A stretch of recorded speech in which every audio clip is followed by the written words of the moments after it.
Hello everyone. Today we will learn MA third semester second year का है translation and theory and practice. इसका first unit में जो chapter है the concept और translation, some definition of the translation, eastern and western social significance of translation. इसके बारे में हम इसका फर्स्ट चैप्टर पढ़ते हैं आज। देखिए, फर्स्टली जो है वो है the concept of the meaning. जो कॉन्सेप्ट दिया हुआ है उसका मीनिंग क्या है, पहले हम लोग ये समझते हैं। In the process of translation meaning plays an important role.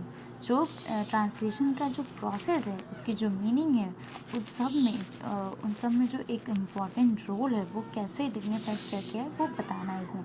There are different kind of meaning in language. एक लैंग्वेज में हर एक वर्ड का अलग अलग मीनिंग होता है अलग अलग सिचुएशन पर। We all know that about that, but फिर भी हम आपको बता रहे हैं कि कैसे ट्रांसलेशन में हम इसका यूज़ कैसे करते हैं। Lexical meaning as a defined in a dictionary.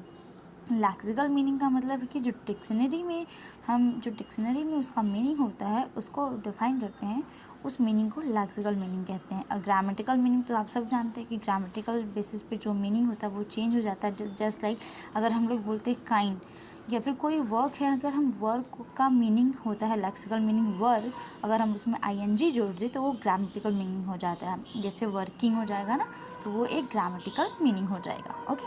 Textual meaning, the meaning of the word phrase depend on the text. Textual meaning वो होता है जो उसके फ्रेज, वर्ड और टेक्स्ट पर डिपेंड करता है।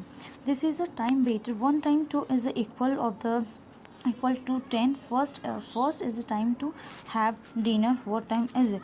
जैसे 10 टाइम, जैसे this is a 10 time better 1 time, who is equal to. जैसे कोई भी चीज़ को 10 टाइम कहने से अच्छा है कि उसको हम एक ही बार में फ्रेज के अकॉर्डिंग समझा दें, तो वो एक ही बार में उसके 10 टाइम के बराबर कहने के बराबर एक टाइम में उसका मीनिंग निकल जाएगा। ओके। फोर्थ है द सिचुएशनल मीनिंग, जो कि सिचुएशन पर डिपेंड करता है। The meaning of the word और phrase can also depend on the situation in which the word and phrase is used. Okay, just like a fire and fire.